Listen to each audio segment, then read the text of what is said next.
Всім добрий вечір.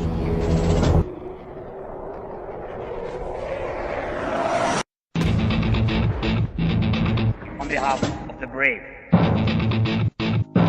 on behalf of every father and every mother who waits for freedom, on behalf of our warriors, and paves the way for a new history. Hey audience, how you doing? Hope you had a good week. Everyone at Tochnyi is well. Just wanted to let you guys know that this week our producers were a little busy out and about in the world, and so rather than force you to suffer through whatever boomer shenanigans would ensue with me being both the producer and the MC, I decided to just edit everything together myself and drop it onto the old YouTube. There was a lot of noise this week about, of course, Trump and Putin and negotiations and whether or not Ukraine will be there and what Europe has to say about all of it. But as far as I can tell, it's basically just a bunch of noise. No one's position has meaningfully changed. So you guys know I would have loved to ramble on about it for 20 minutes or so, but it's fine. We'll maybe cover it next week when something more meaningful has happened anyway. So without any further delay from me, I will now present the news. These are the main headlines as of August 10th, 2025. First up, we have operations. On the morning of August 8th, Ukraine's military intelligence carried out a sabotage mission against Russia's 90th Anti-Aircraft Missile Brigade in the settlement of Afipsky in Krasnodar Krai. According to Ukrainian intelligence sources, at least 12 Russian service members from this unit lost their lives and dozens more sustained injuries. The strike, which involved 2 blasts near the checkpoint of the base, destroyed military equipment and triggered a large-scale emergency response with ambulances and special service vehicles arriving at the site. Russian media and local social networks confirmed the blasts in Afipsky. Authorities sealed off the area and imposed a heightened security regime, officially attributing the explosions to an accident involving faulty gas cylinders in a vehicle. Ukrainian intelligence sources stated that Russian security agencies, including the Federal Security Service, had been working to remove online reports of the incident and obscure its connection to the military facility. The targeted brigade has been active on the Kherson and Zaporizhia fronts in the ongoing campaign against Ukraine. During the night of August 4th, Ukraine's security service conducted a drone strike on an airfield in Saki, a city under Russian control in Crimea. The operation was carried out by the Special Operations Center A and destroyed 1 Su-30SM fighter jet, damaged another of the same type, struck 3 Su-24 bombers, and hit a storage site for munitions. The Saki Air Base is a key hub for Russian military activity in the Black Sea region. Ukrainian officials described the damage as substantial, noting that a single Su-30SM aircraft can be worth between $35 and $50 million US. Russia has not yet issued an official statement regarding the incident, and the claims have not been independently confirmed. The Su-30SM is a twin-engine, 2-seat multi-role fighter developed in Russia in the early 2010s, while the Su-24 is a twin-engine supersonic bomber designed in the Soviet era in the 1970s. Russian forces employ both these aircraft for routine strikes on Ukraine, as well as for patrol, radar monitoring, target designation, and escort missions. Overnight on August 7th, Ukrainian drones struck the town of Surovikino in Russia's Volgograd Oblast, hitting the local railway station, according to the regional governor Andrei Bocharov.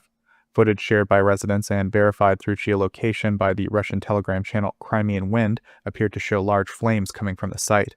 Bocharov stated that a fire broke out in an administrative building at the station, but claimed that the railway infrastructure itself was unaffected. These details could not be independently confirmed, and Ukraine has not commented on the incident, although the area has been a frequent target of Ukrainian drone activity.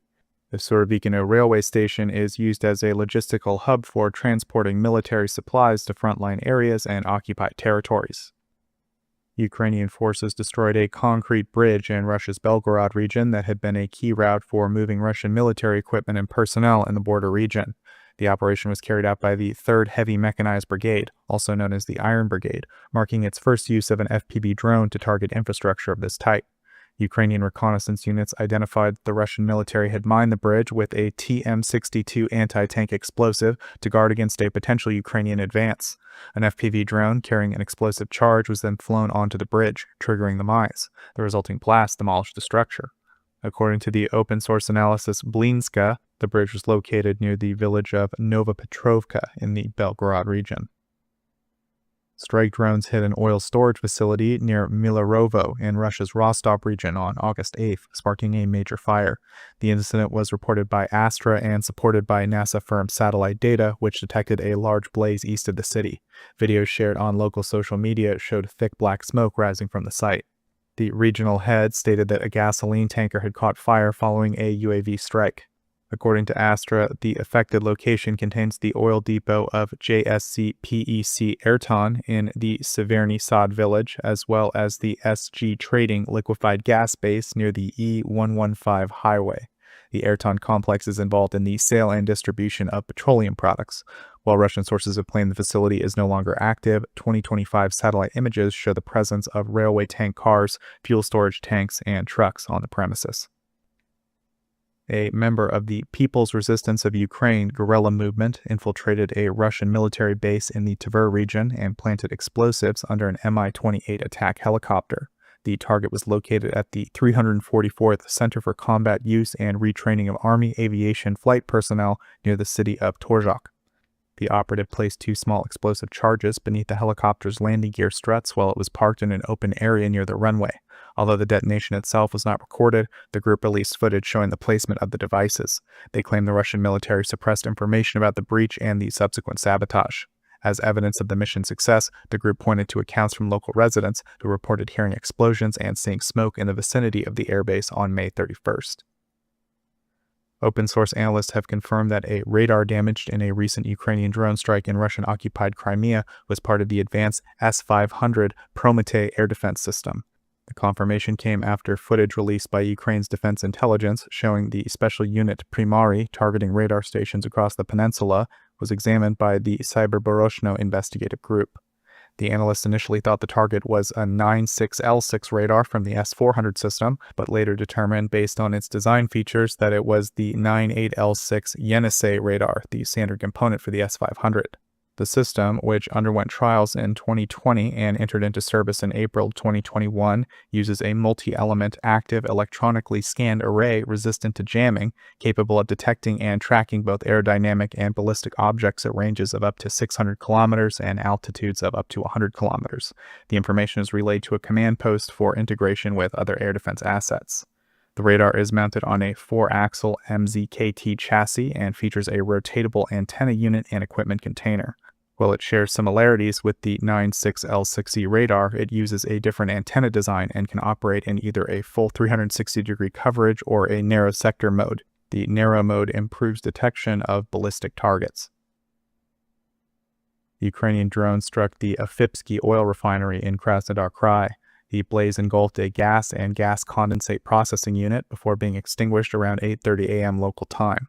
This marked the 4th successful strike on the facility, which processes around 6 to 7 million tons of oil annually and is a key supplier of diesel to both the Russian economy and military. A previous attack in December of 2023 had severely damaged one of its fuel oil processing units.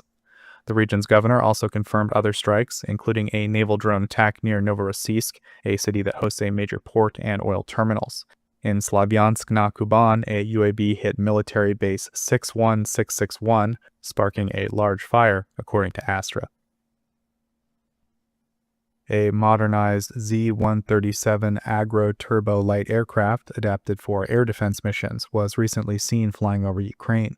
Footage recorded by residents showed the Czechoslovakian-made civilian turboprop bearing Army aviation markings with 2 white transverse stripes on its tail. The aircraft had been fitted with 2 AKU-73 pylons under its wings, enabling it to carry R-73 short-range air-to-air missiles. These missiles operate with an autonomous infrared guidance system, allowing them to lock onto heat-emitting targets without integration into an aircraft's radar systems. To adapt a non-combat platform for their use, only a power supply and a control channel for launch commands are required. Target detection and interception guidance can be coordinated through combat control officers using data from ground-based radars. With a flight speed of 200 to 250 kilometers per hour, the modified Z-137 could be used to intercept Russian attack drones and tactical reconnaissance UAVs. Employing such turboprop aircraft for interception duties could expand the Air Force's operational capacity and free up advanced fighter jets for other missions. Russia is renovating the runway of the occupied Donetsk airport to expand its use as a launch site for attack drones. Cyberbaroshno reported that infrastructure is being added to support Shahed-type drones, including jet-powered variants, as well as Gerbera drones used mainly as decoys in airstrikes. Near the destroyed terminal, construction is underway on a closed storage facility for drones, manual control stations, unloading areas for combat payloads, false positions, observation posts, and the rebuilt runway. The group also noted that Russian forces have partially dismantled runway fortifications and started work on nearby parking areas, potentially to accommodate fuel storage tanks. Analysts believe that drone launches are being planned from within Donetsk Oblast. Donetsk airport has been under Russian control since January of 2015, when Ukrainian forces withdrew after a prolonged defense that lasted 242 days. The airport has remained closed to civilian traffic since the occupation began in 2014. Whew, Ukraine's been busy this week, huh? Well, up next we have economy and aid. The U.S. Department of State has authorized a potential $203 million deal to provide Ukraine with repair, maintenance, and logistics support for its M777 howitzers. The package is split into two contracts. The first is valued at $104 million and covers equipment sales, repairs, and support for the M777 and related systems, with UK-based BAE Systems named as the primary contractor. I believe they do the barrels. The second contract, worth $99 million, will fund transportation and logistics, with the main supplier to be chosen from approved U.S. vendors. No offset agreements have been included in the arrangement. The Netherlands will provide Ukraine with a €500 million military aid package consisting of U.S.-made weapon systems, including Patriot missile components, according to the Dutch defense minister. Breckelman stated that Ukraine urgently requires additional air defense and ammunition, describing the package as the first by a NATO ally under the new initiative to supply U.S. weapons, including Patriot parts and missiles. President Zelensky welcomed the decision, saying it would enhance protection for both Ukraine and Europe, and credited it as one of the practical outcomes of the June NATO summit in The Hague. He expressed gratitude to the Netherlands, the NATO Secretary General, and the Dutch Prime Minister. Sweden, Norway, and Denmark have committed a combined $500 million to the new NATO program. The funding will be delivered through NATO's Support and Procurement Agency, which enables expedited purchases from the American defense market to meet urgent Ukrainian battlefield requirements. Denmark will contribute about $90 million, Sweden $275 million, and Norway about $135 million. The initiative operates under NATO's prioritized Ukraine requirements list. Officials from the contributing countries stress the importance of speed in procurement. The NATO Secretary General expressed thanks to the three countries, noting that the package will provide essential supplies and equipment for frontline forces. The funding follows a July 14th announcement by the President of the United States of a scheme allowing European nations to finance American weapons for Ukraine, potentially enabling deliveries of additional air defense systems, missiles, and ammunition in the coming months. On August 1st, the Panamanian Maritime Authority, do I have that right? Yep, Panama made it into my news report. Good job, guys. Announced that oil tankers and bulk carriers over 15 years old would no longer be eligible for registration under Panama's flag, a measure aimed at raising operational standards and reducing detentions. The change is part of the updated MMN 11/2024 directive, which directly affects vessels linked to Russia's shadow fleet, which uses older tankers to circumvent sanctions by covertly transferring oil. The new rule forms part of a stricter pre-check process for flagging eligibility, which includes addressing sanctions risks and vessel operations. Data from the General Directorate of the Merchant Marine shows that between 2023 and mid-2025, 71% of all ship detentions involved older tankers, bulk carriers, or general cargo vessels. Panama, which holds the world's largest ship registry, is also increasing oversight of deficient vessels. Those classified as such will now undergo inspections every 3 months by the recognized organization issuing their statutory certificates. Additional checks of the ship's safety management system will be required if any nonconformities are found. Guess Russia should probably stick to landlocked countries for its crazy shadow fleet schemes. Naftogaz Group has obtained authorization from the Vienna District Court to enforce a $5 billion arbitration award against the Russian Federation over the seizure of its assets in Crimea. The ruling permits the company to place encumbrances on more than 20 Russian-owned real estate properties in Austria, valued at over €120 million, which will be sold at auction. Naftogaz said similar enforcement efforts are in progress in other countries. Board Chairman Serhiy Koretsky described the move as a concrete step toward recovering the awarded sum for assets taken in Crimea, adding that Russia will ultimately be compelled to pay. Naftogaz launched arbitration proceedings in October of 2016, seeking compensation under the Bilateral Investment Protection Agreement between Ukraine and Russia. The claim covered property and rights the company held in Crimea prior to its seizure, including licenses for subsoil use, operational infrastructure, pipelines, gas storage facilities, equipment, ownership stakes in gas transport networks, and over 675 million cubic meters of stored gas. Reuters has reported that Russia's state-owned Bisk oleum plant in southern Siberia, which produces explosives, has obtained Siemens equipment despite Western sanctions, using a chain of intermediaries to bypass restrictions. The plant purchased the equipment through the Russian company Techpribor, which sourced it from Chinese suppliers. In October of 2022, Bisk Oleum signed a contract with Techpribor for Siemens components. Shortly before the contract expired, Techpribor received a shipment from Huizhou Fun Tech in China containing 2 Siemens power-controlled devices matching the exact models ordered by the explosives plant, according to product code and customs record comparisons. In 2023, Techpribor imported further Siemens equipment from another Chinese firm, New Source Automation Technology, in the same product category. A Siemens representative stated that the company complies with all international sanctions and expects the same from its customers, but acknowledged that goods may reach Russia without its knowledge.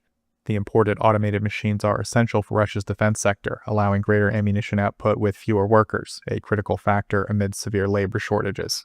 Bisk Oleum manufactures explosives such as TNT and hexogen, which are necessary for producing artillery shells, mortar rounds, and aerial bombs. Shortages have forced Russia to source ammunition from countries including North Korea and Iran.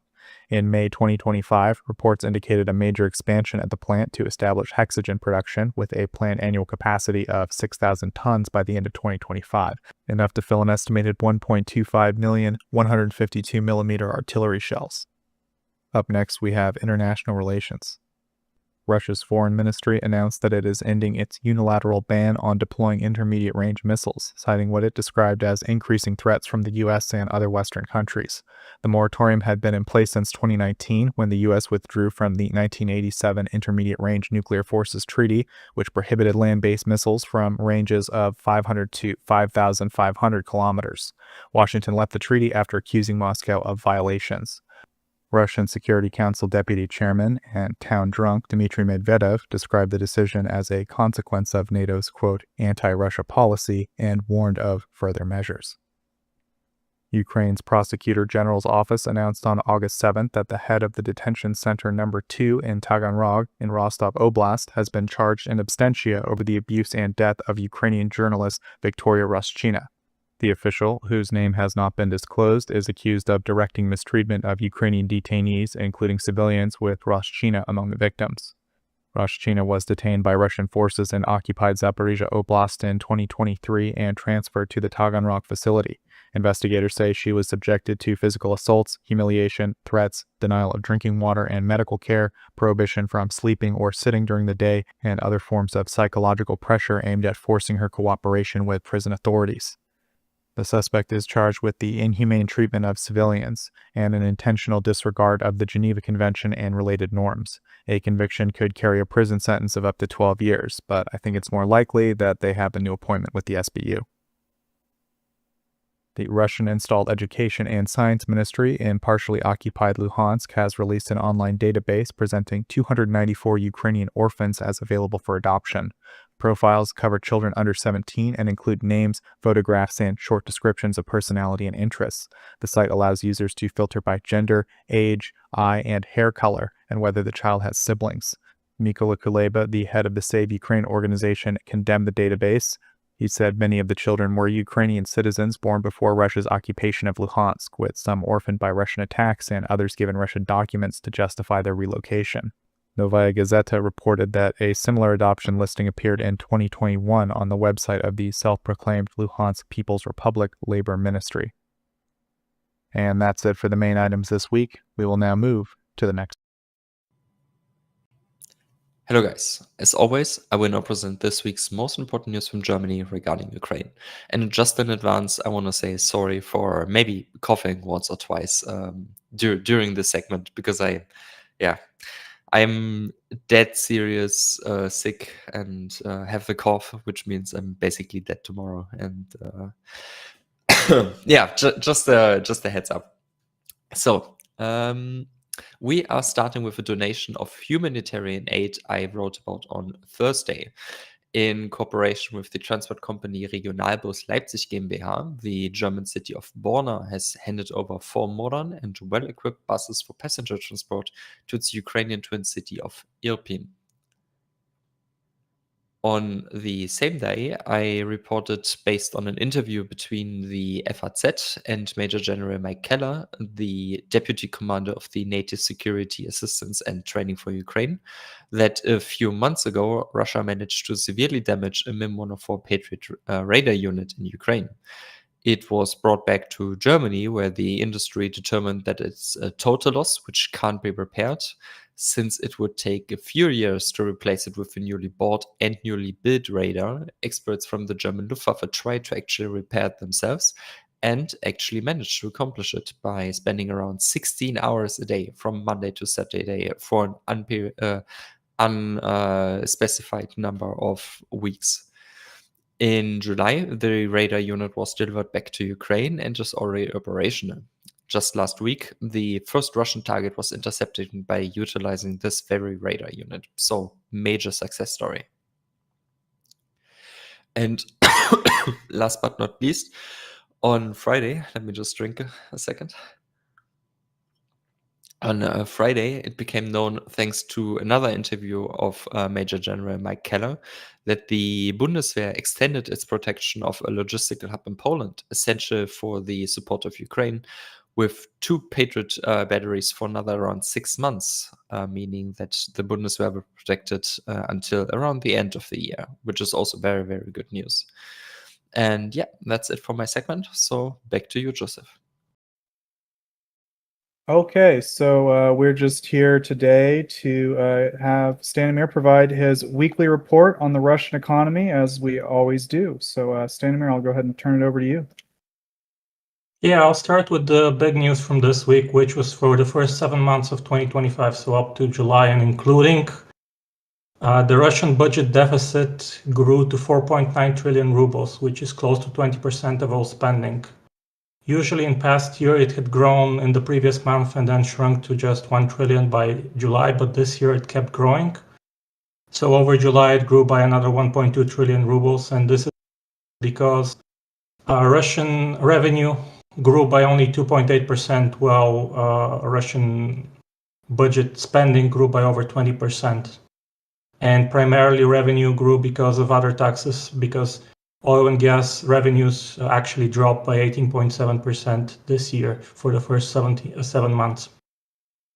Also, we have information from the Russian government on their oil and gas revenue for July. It was 27% lower than in July 2024 and came in at around 787 billion rubles. So for the period from January to July 2025, like I said, it was 18.7%. It's actually 18.5% lower to just 5.52 trillion.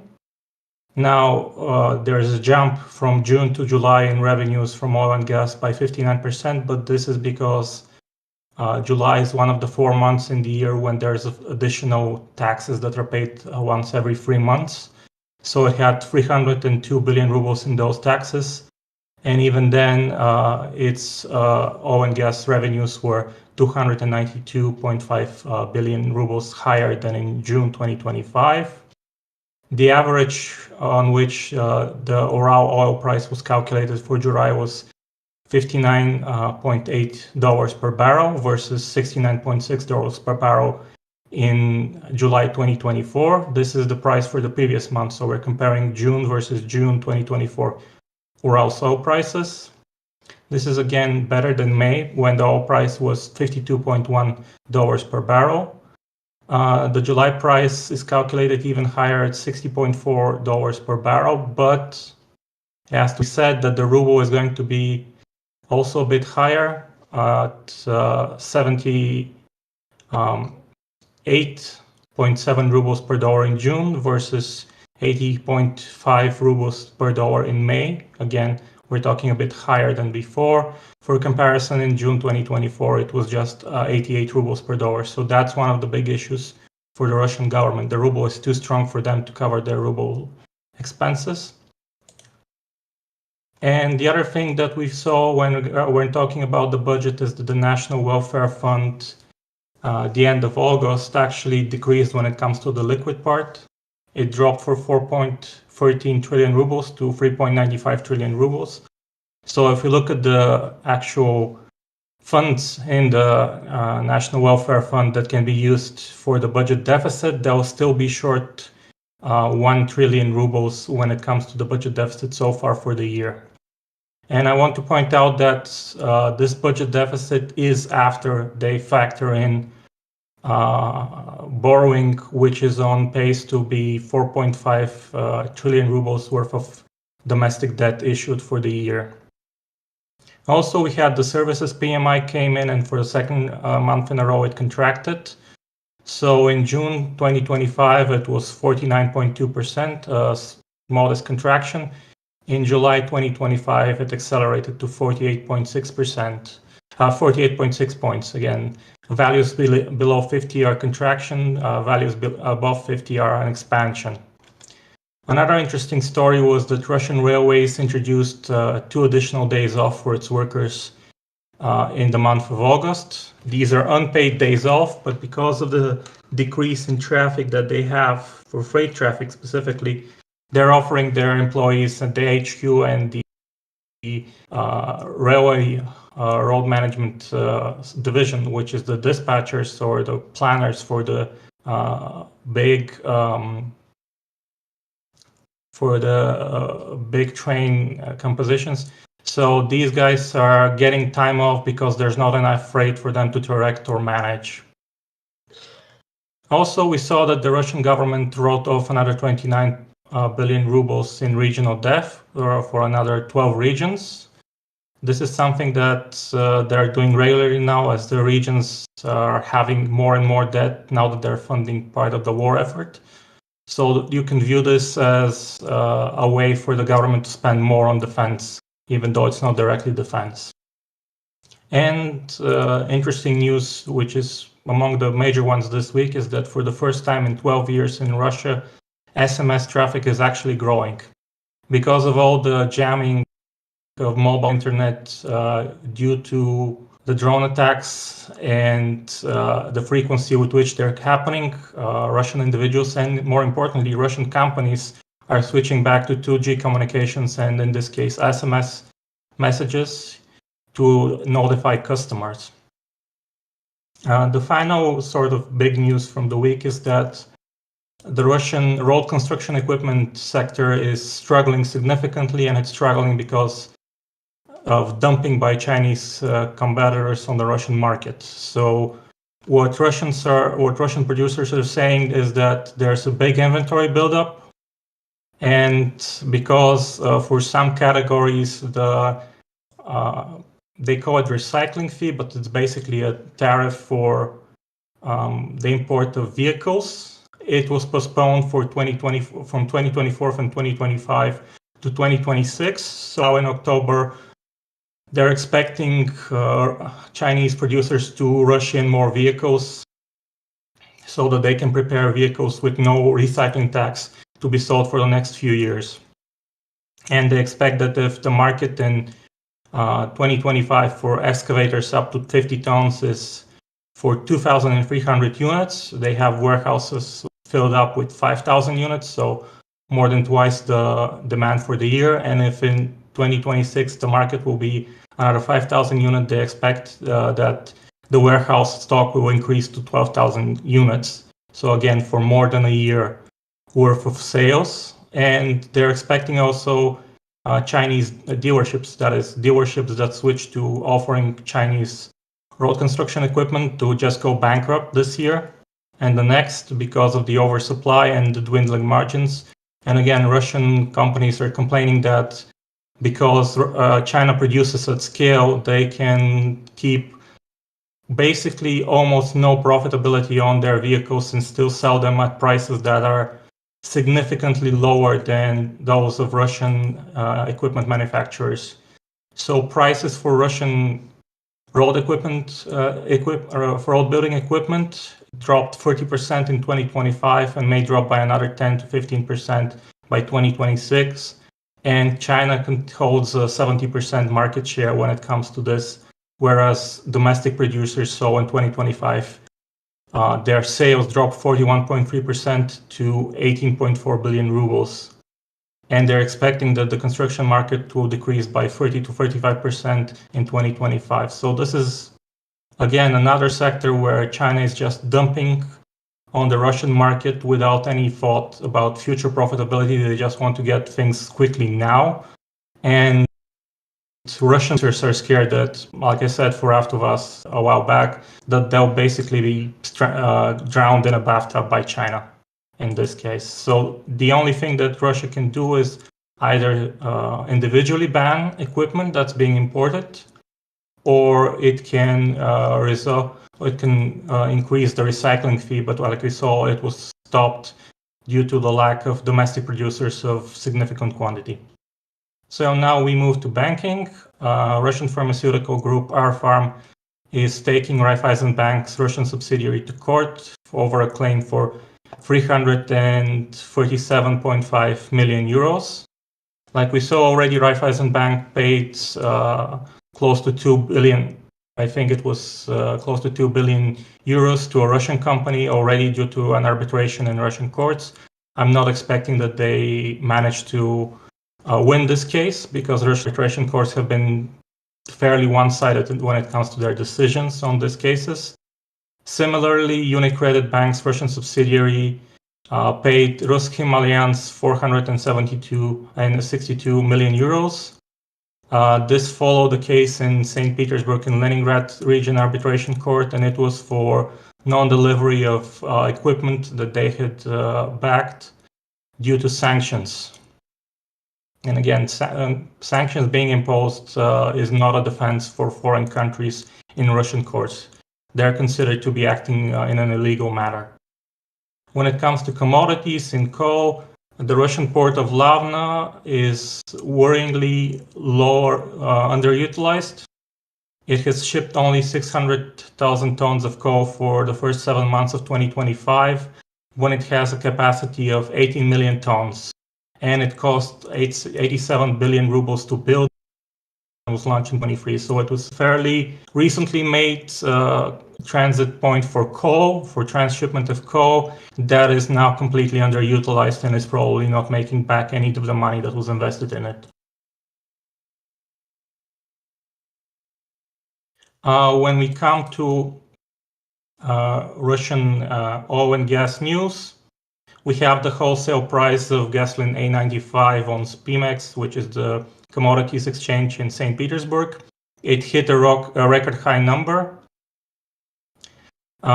This week it rose to over 80,000 rubles per ton. So I think it was 80,200 rubles per ton. This is a record that hasn't been beaten before. The reason for this is during the earlier part of the year, Russian refineries weren't stockpiling gasoline, especially A95, which is produced by a smaller number of refineries. They weren't stockpiling it. They were exporting more gasoline than usual during the start of 2025. And now, coupled with the maintenance season for refineries and also the lower amount that they're selling to the wholesale market for independent gas stations to buy.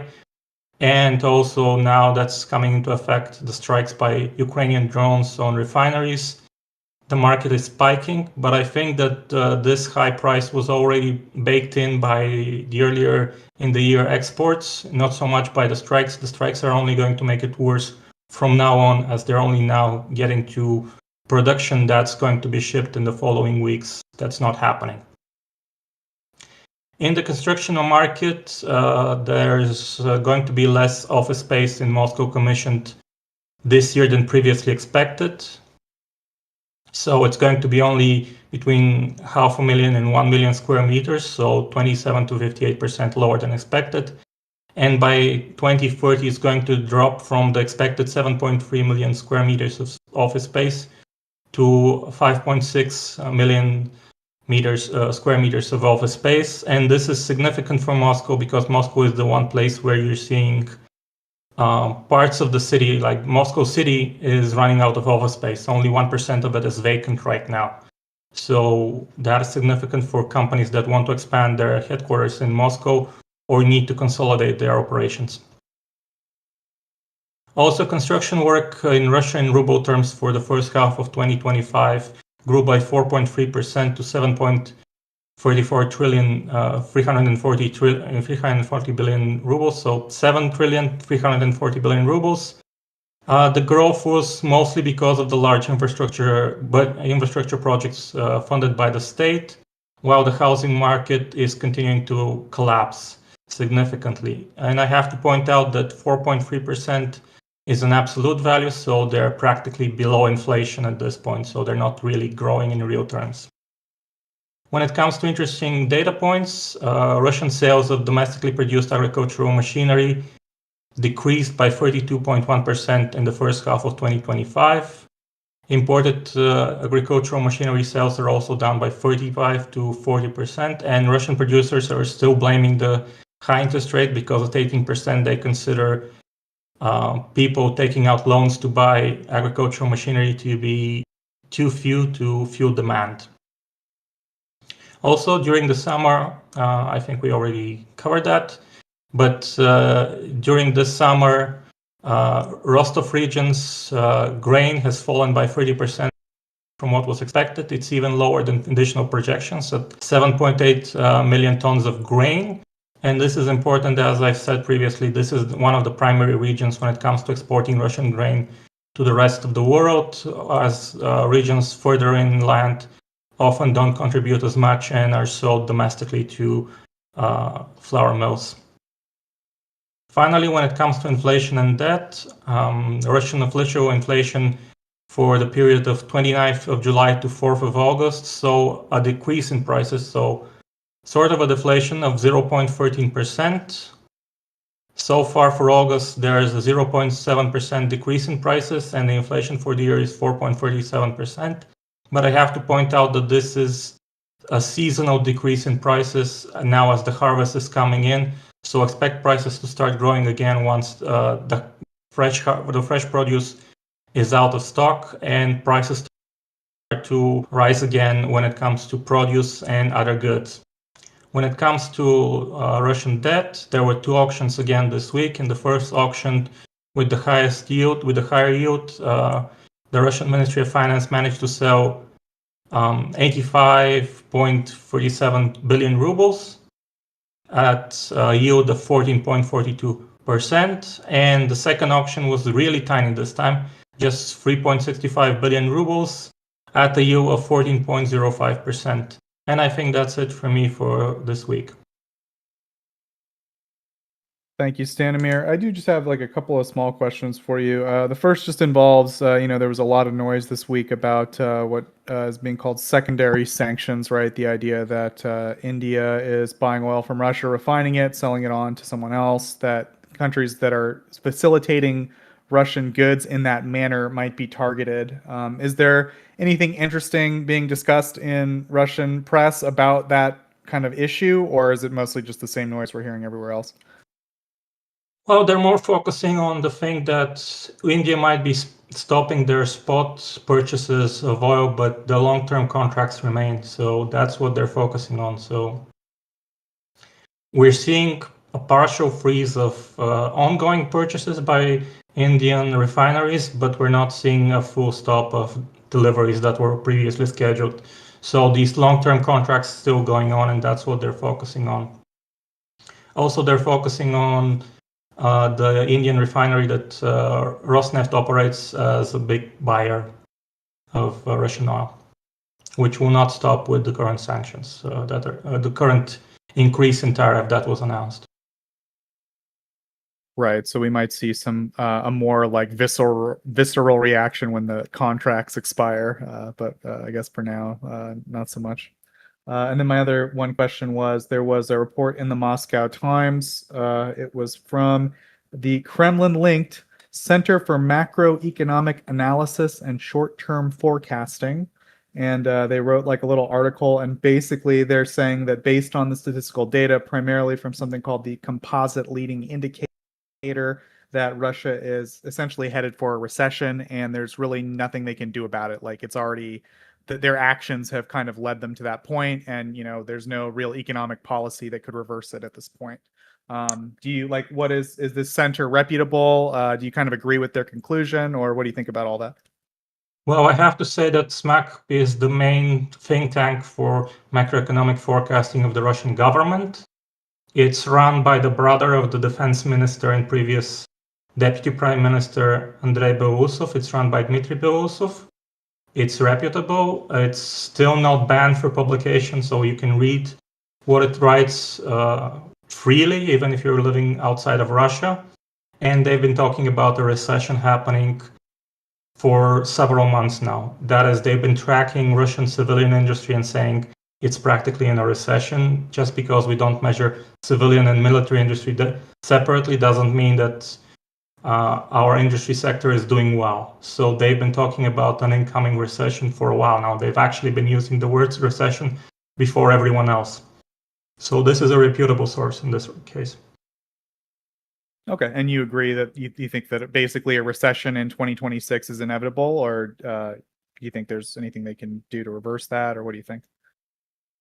The indicators are leading to a steep decline. So not steep as in falling off a cliff, but considerably strong decline over the next 2 quarters for certain. So maybe in 2026, we're really going to see a full-blown recession. Okay, so like you would say probable to maybe is maybe your forecast. Like I said, their civilian industry is in a recession practically. So if the rest of the country follows, they're practically in a recession. Yes.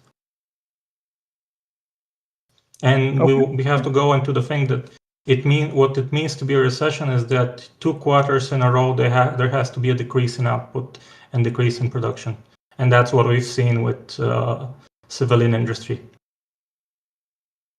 Right. Yeah, I agree. It's civilian industry, I would say, at least in a lot of categories, is already there. But it'd be interesting to see if so far they've been able to cook the books a little bit with their military spending and other things. So it'll be interesting to see if even with all of that, they're still in an official recession.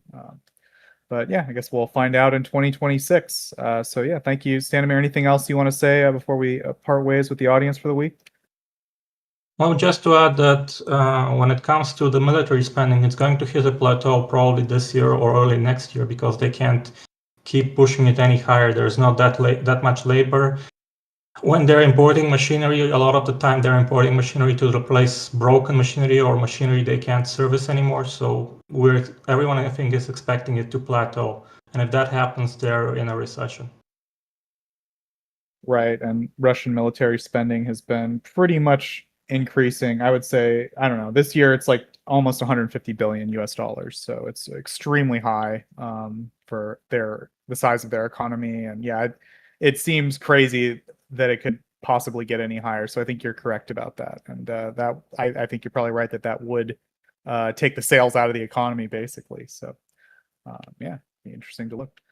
So yeah, thank you, Stanimir, as always, for your report, and we'll hear again about what's going on with the Russian economy next week. And that's it for us over here at Tochnyi this week. We will resume our normal broadcasting schedule, and we will be broadcasting live at 2100 Kyiv time next Sunday. We'll see everyone next week. Slava Ukraini. Slava.